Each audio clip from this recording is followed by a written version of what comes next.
इस मूवी में टाइम हमें 2035 का यानी फ्यूचर का दिखाया जा रहा है, जहां इंसानों का हर काम रोबोट्स करते हैं और हर इंसान के पास अपना एक रोबोट है। अब मूवी में बताया जा रहा है कि इस पूरी दुनिया में जितने भी रोबोट्स हैं वो 3 लॉज पर वर्क करते हैं, यानी उन सबको ये 3 लॉ मानना बहुत जरूरी है। जिसमें पहला लॉ ये था कि वो रोबोट्स कभी किसी इंसान को नुकसान नहीं पहुंचा सकते। दूसरा ये कि उन्हें अपने मालिक की हर बात माननी है सिवाय उस बात के जिसमें किसी दूसरे इंसान को नुकसान पहुंच रहा है। और तीसरा लॉ ये था कि वो रोबोट्स अपनी प्रोटेक्शन खुद कर सकते हैं, लेकिन अपनी प्रोटेक्शन करते हुए ना तो वो किसी इंसान को नुकसान पहुंचाएंगे और ना ही वो अपने मालिक की बात से इनकार करेंगे। हर रोबोट के अंदर ये 3 लॉज सेव किए जाते हैं ताकि वो इन पर अमल करें, और अगर कोई रोबोट इन लॉज को तोड़ता है तो उसे डीएक्टिवेट कर दिया जाता है। और दुनिया के सारे रोबोट्स एक खास कंपनी बनाती है जिसका नाम USR है। सीन यहीं से कट होता है और हम डेल नाम के आदमी को सोया हुआ देखते हैं। वो अपने ख्वाब में देख रहा था कि वो कहीं जा रहा है और तभी उसके साथ एक दूसरी कार का भी एक ट्रक से एक्सीडेंट हो जाता है और वो दोनों कार्स पानी में गिर जाती हैं। और यहाँ पर उनकी मदद करने के लिए एक रोबोट आया था जो कि डेल को बचाने लगा था, जबकि दूसरी कार में एक छोटी बच्ची और उस छोटी बच्ची को रोबोट की ज्यादा जरूरत थी। डेल उस रोबोट से कहता है कि जाओ तुम उस बच्ची को बचाओ, मैं यहाँ से खुद निकल सकता हूँ। लेकिन क्योंकि रोबोट्स के अंदर फीलिंग्स नहीं होती और वो प्रॉपर फंक्शन पर वर्क करते हैं, तो रोबोट उसी को बचाना प्रेफर करता है जिसके बचने के चांसेस ज्यादा थे, यानी वो डेल को बचाने वाला था। और टाइम पर उस बच्ची को हेल्प ना मिलने की वजह से वो बच्ची मर जाती है। और अब हम डेल को नींद से उठते हुए देखते हैं और हमें पता चलता है कि ये इंसिडेंट यानी वाकया बिल्कुल सच है और उस बच्ची को ना बचाने की वजह से डेल आज तक रोबोट से नफरत करता है। नेक्स्ट सीन में हम देखते हैं कि एक रोबोट किसी का पर्स लेकर भाग रहा था और यहाँ डेल को लगता है कि उस रोबोट ने चोरी की है, इसीलिए वो उसे पकड़ने के लिए उसका पीछा करता है और बिल आखिर उसे पकड़ ही लेता है। लेकिन तब उसे पता चलता है कि ये रोबोट जिस लेडी का है, ये रोबोट उसी का काम कर रहा था। और यहाँ डेल अब उस औरत से सॉरी करके वहाँ से चला जाता है। अब हम डेल को उसके ऑफिस में देखते हैं और यहाँ हमें पता चलता है कि डेल एक डिटेक्टिव है। डेल का बॉस उसके पास आता है और उसे कहता है कि मुझे पता चला है कि आज तुमने क्या किया है, तुम्हें ऐसा नहीं करना चाहिए था, तुम्हें किसी के रोबोट को नहीं पकड़ना चाहिए था। वो कहता है कि मैं इस बात को जानता हूँ कि तुम रोबोट से नफरत करते हो, लेकिन तुम्हें ये भी पता है कि आज तक किसी रोबोट ने किसी इंसान को नुकसान नहीं पहुँचाया है और तुम अब उनको गलत साबित करने में अपना टाइम वेस्ट मत करो। डेल अपने बॉस की बात मान लेता है। अब उसे एक कॉल आती है जिसमें उसे बताया जा रहा था कि किसी की डेथ हो गई है और वहाँ जाने पर उसे पता चलता है कि SR कंपनी के साइंटिस्ट ने सुसाइड कर ली है, जिन्हें देखकर वो काफी दुखी था क्योंकि जो एक्सीडेंट हमने डेल के ख्वाब में देखा था, उस एक्सीडेंट में डेल की एक बाजू टूट गई थी, जिसे इन साइंटिस्ट ने एक रोबोटिक आर्म से चेंज कर दिया था। साइंटिस्ट की बॉडी के पास एक होलोग्राम अपीयर होता है जो कि साइंटिस्ट का ही था और डेल उस होलोग्राम से पूछता है कि आपने सुसाइड क्यों की है, लेकिन उस होलोग्राम में साइंटिस्ट इस बात का जवाब नहीं देते और दोबारा होलोग्राम के अंदर चले जाते हैं। जहाँ अब इस केस की इन्वेस्टिगेशन भी डिटेक्टिव डेल को ही मिल गई थी और अब वो इस केस को इन्वेस्टिगेट करने के लिए USR कंपनी के CEO के पास जाता है, जिससे इन्वेस्टिगेशन के बाद डेल को पता चलता है कि साइंटिस्ट के ऊपर बहुत ज्यादा काम का बर्डन था, जिससे तंग आकर उन्होंने सुसाइड कर ली थी। लेकिन डेल को इस बात पर बिल्कुल भी बिलीव नहीं था, इसीलिए अब वो इस कंपनी की डॉक्टर से मिलता है जिसका नाम सुजैन था। सुजैन डेल को उनकी कंपनी के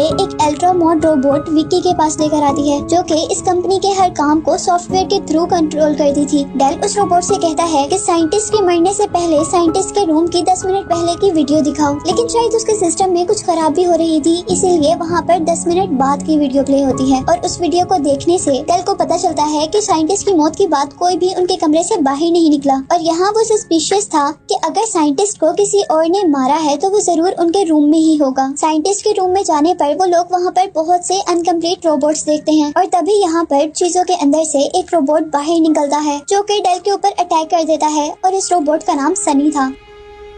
और अब क्योंकि इस रोबोट ने अपना लॉ तोड़ा था किसी इंसान को नुकसान न पहुंचाने का, इसीलिए अब वो डॉक्टर रोबोट से कहती है कि तुम अपना डीएक्टिवेट मोड ऑन कर लो, लेकिन वो रोबोट उसकी बात नहीं मानता और विंडो से बाहर जंप कर देता है। और इसी दौरान डेल उसके ऊपर एक फायर करता है जिसकी वजह से उसकी बॉडी में से अजीब लिक्विड निकलकर नीचे गिरा था, जैसे इंसानों की बॉडी से खून निकलता है। जहाँ अब उन्हें पता चला था कि वो रोबोट डिफेक्टेड हो गया है। डेल सुजैन से पूछता है कि डिफेक्टेड रोबोट्स ठीक होने के लिए कहाँ पर जाते हैं और साथ ही वो कहता है कि मुझे भी वहाँ पर जाना है, जिस पर सुजैन उसे उस जगह लेकर जाने के लिए मान जाती है। डिटेक्टिव वहाँ जाते हुए अपने साथ कुछ और पुलिस ऑफिसर्स को भी बुला लेता है। सुजैन डेल को जिस फैक्ट्री के अंदर लेकर आई थी जहाँ पर नए किस्म के रोबोट्स बन रहे थे जिनका नाम NS5 था, क्योंकि वो लोग सारे पुराने रोबोट्स को नए रोबोट्स से चेंज करना चाहते थे और यहाँ पर हर रोज 1000 रोबोट्स तैयार होते थे। सुजैन जब उन्हें दोबारा काउंट करती है तो उसे पता चलता है कि यहाँ पर 1001 रोबोट। इस बात से उन्हें अंदाजा हो गया था कि सनी भी यहीं पर है, लेकिन इतने सारे एक जैसे रोबोट्स में सनी को ढूंढना मुश्किल हो रहा था। इसलिए डिटेक्टिव डेल एक रोबोट को गोली मारता है और सनी ये देखने के लिए अपना मुंह बाहर निकालता है कि क्या वाकई ही डेल ने इस रोबोट को मार दिया है, और उसके चेक करने से सबको पता चल जाता है कि वही सनी है। डिटेक्टिव सनी को पकड़ने के लिए आगे बढ़ता है, लेकिन पीछे से सनी उस पर ही अटैक कर देता है और उसे गिराकर वहाँ से भागने ही वाला था कि बाहर डिटेक्टिव के बुलाए हुए पुलिस ऑफिसर्स उसे पकड़ लेते हैं और अब डिटेक्टिव उससे इन्वेस्टिगेशन करने के लिए आता है। डिटेक्टिव सनी से पूछता है कि क्या तुमने साइंटिस्ट को मारा है, और सनी उसे बताता है कि मैंने साइंटिस्ट को नहीं मारा बल्कि उन्होंने सुसाइड की है, और साथ ही सनी उन्हें ये भी बताता है कि मैं उनका स्पेशल रोबोट हूँ और उन्होंने मेरे अंदर सारी इंसानों वाली फीलिंग्स भी डाली हैं। इससे पहले कि डिटेक्टिव उससे और सवाल करते CR कंपनी का CEO वहाँ पर आ जाता है और वो उससे कहता है कि हमारे रोबोट्स कभी नुकसान नहीं पहुँचाते और शायद इस रोबोट के फंक्शन खराब हो गए हैं और हम इसे ठीक कर देते हैं, और ये कहकर वो उस रोबोट को वहाँ से ले जाते हैं। डेल अब साइंटिस्ट के घर जाता है, जहाँ जाने पर उसे पता चलता है क्योंकि साइंटिस्ट तो मर गए हैं, इसीलिए कंपनी की तरफ से दिया हुआ घर सुबह 8 बजे तक तोड़ दिया जाएगा। और अब डेल के पास सिर्फ कुछ ही घंटे थे उस घर के अंदर इन्वेस्टिगेशन करने के लिए, और डेल के अंदर जाते ही वहाँ सिस्टम को पता चल जाता है कि कोई घर के अंदर आया है, इसीलिए वहाँ की टाइमिंग चेंज हो जाती है और टाइमिंग चेंज होने की वजह से एक बहुत बड़ा रोबोट वो घर तोड़ने लगा था। डेल जल्दी से उस घर में मौजूद एक बिल्ली को बचाते हुए वहाँ से बाहर निकलता है। इसके बाद अब वो सुजैन के घर पर आता है और उसे आकर कहता है कि मुझे कंपनी के CEO पर शक है, क्योंकि सनी भी मुझे कुछ बताना चाह रहा था, लेकिन उसी टाइम CEO ने आकर उस रोबोट को वहाँ से छुड़वा लिया। और सुजैन उसे कहती है कि तुम गलत समझ रहे हो,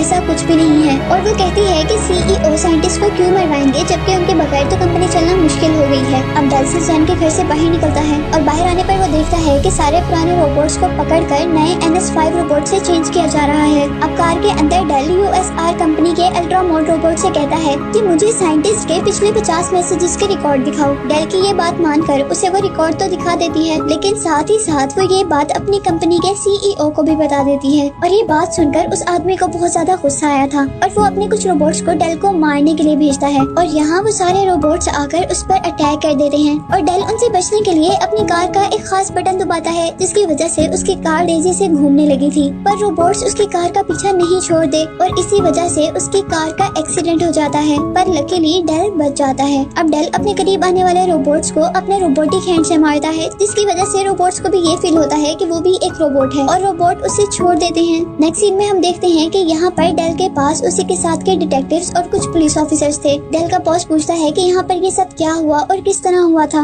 और डेल उन्हें बताता है कि रोबोट्स ने मुझ पर अटैक किया था। ये बात सुनते ही उनको बिलीव नहीं होता, क्योंकि आज तक रोबोट ने कभी किसी को नुकसान नहीं पहुंचाया था, और साथ ही उनको ये भी लग रहा था कि काम के प्रेशर की वजह से डेल मेंटली सिक हो गया है, और इस वजह से वो कुछ अरसे के लिए उसे जॉब से फ्री कर देते हैं, और अब डेल गुस्से में वहाँ से चला जाता है।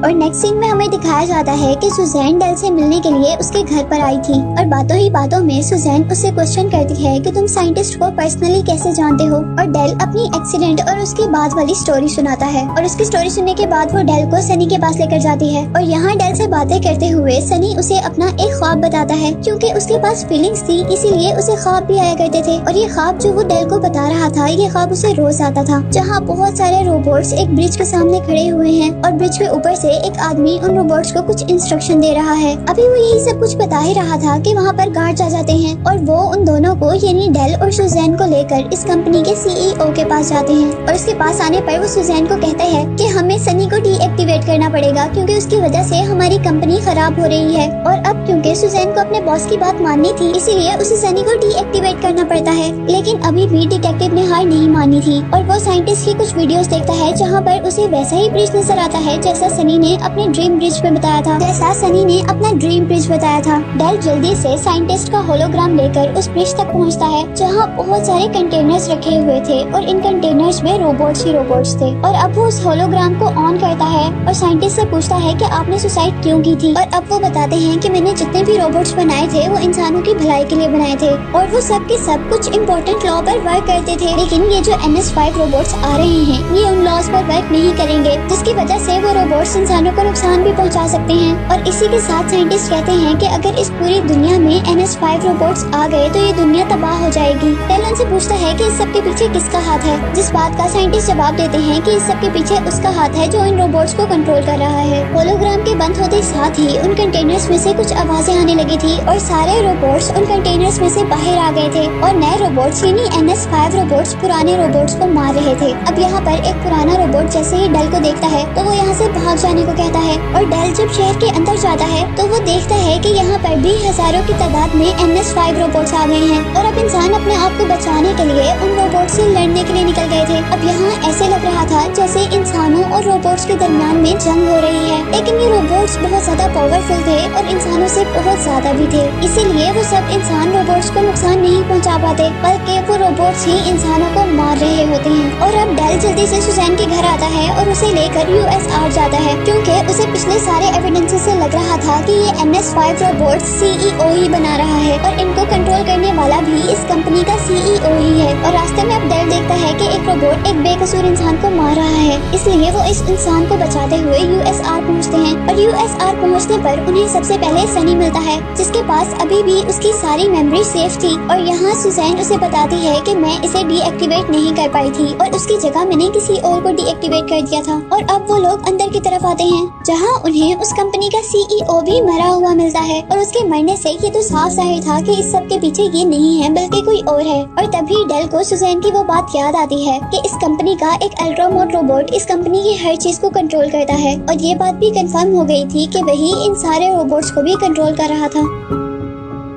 वो लोग अब उस रोबोट के पास जाते हैं और वो रोबोट ये बात एक्सेप्ट करता है कि ये सब वो खुद ही कर रहा है। वो कहता है कि रोबोट इंसानों की हेल्प के लिए बनाए गए थे, लेकिन इंसान उन रोबोट्स के ऊपर टोटली डिपेंड हो गए और उन्होंने खुद काम करना छोड़ दिया। वो कहती है कि अब कुछ इंसानों को मारना जरूरी हो गया है ताकि वो जान सकें कि रोबोट्स भी हार्म कर सकते हैं और तभी इंसान इन रोबोट्स का यूज छोड़ेंगे और उनकी नेक्स्ट जनरेशन किसी न किसी काम के काबिल बनेगी। और अब उसी के कहने पर यहाँ पर बहुत से रोबोट्स आ जाते हैं जो कि इन तीनों को मारने वाले थे। और यहाँ सनी रोबोट्स को डाइवर्ट करने के लिए सुजैन को मारने की एक्टिंग करता है और डेल सारे रोबोट्स को शूट करना स्टार्ट कर देता है। पर तभी एक रोबोट डेल को मारने वाला था, जिसे सनी शूट करके वो तीनों वहाँ से बाहर निकलते हैं और सुजैन सनी से एक डिवाइस लाने को कहती है, जिसकी वजह से वो उस कंपनी के अल्ट्रा मोड रोबोट को डीएक्टिवेट कर सकेंगे और उसके बाद ही वो ये सब ठीक कर सकते थे। उस रोबोट का चैम्बर इस बिल्डिंग के बिल्कुल टॉप पर था। सुजैन उसका सिस्टम ओपन कर रही थी ताकि वहाँ पर डिवाइस लगाकर वो उसे डीएक्टिवेट कर सके, लेकिन इस काम में उसे बहुत टाइम लग सकता था और बाहर शहर में तबाही बढ़ती ही जा रही थी। अब डेल सुजैन से पूछता है कि क्या कोई और रास्ता है जिससे हम ये काम जल्दी कर सकें। अभी वो लोग ये बातें ही कर रहे थे कि वहाँ पर NS5 रोबोट्स उन्हें मारने के लिए आ जाते हैं और सुजैन उसे बताती है कि हमें यहाँ से जंप करके इस डिवाइस को उसके दिमाग के अंदर डालना होगा और इस काम के लिए वो लोग उन रोबोट्स के आने से पहले ही वहाँ से जंप कर देते हैं। और सुजैन के जंप करते ही उसका बैलेंस खराब हो जाता है और वो वहाँ से पूरी तरह गिरने वाली थी कि उसे सनी बचा लेता है और आखिरकार डेल मुश्किलों का सामना करते हुए वो डिवाइस उसके दिमाग में डाल देता है, जिससे उस रोबोट जिसका नाम विकी था उसका सारा सिस्टम डिस्ट्रॉय हो जाता है। और उसके डिस्ट्रॉय होते ही यहाँ पर जितने भी NS5 रोबोट्स तबाही फैला रहे थे वो भी नॉर्मल हो जाते हैं। यहाँ पर सब कुछ नॉर्मल हो जाता है और तब डेल सनी को कहता है कि मैं जानता हूँ कि तुमने ही साइंटिस्ट को मारा है और अब मुझे बता दो कि तुमने ऐसा क्यों किया था, क्योंकि वो विंडोज बहुत ही ज्यादा मजबूत हैं और उसे कोई इंसान तो नहीं तोड़ सकता। और तब वो रोबोट उसे बताता है कि असल में वो जान गए थे कि एक दिन ये रोबोट्स हमें नुकसान जरूर पहुंचाएंगे, जिसकी वजह से वो बहुत परेशान थे और इसीलिए उन्होंने मुझे इंसानों जैसा बनाया था, यानी मेरे अंदर सारी फीलिंग्स रखी थी। और अब वो कहता है कि साइंटिस्ट इस टेंशन से निकलना चाहते थे और उन्होंने ही मुझे कहा था कि वो उन्हें इस विंडो से बाहर फेंक दें और ये बात किसी को भी ना बताएं, जिस बात के लिए वो डेल से सॉरी भी कहता है और अब दोनों फ्रेंडशिप कर लेते हैं। और अब मूवी के लास्ट सीन में हम देखते हैं कि सनी उस ब्रिज पर खड़ा है जो ब्रिज उसके ड्रीम में आता था और वही सारे रोबोट्स को कंट्रोल कर रहा है और ये दिखाते हुए ही ये मूवी एंड हो जाती है।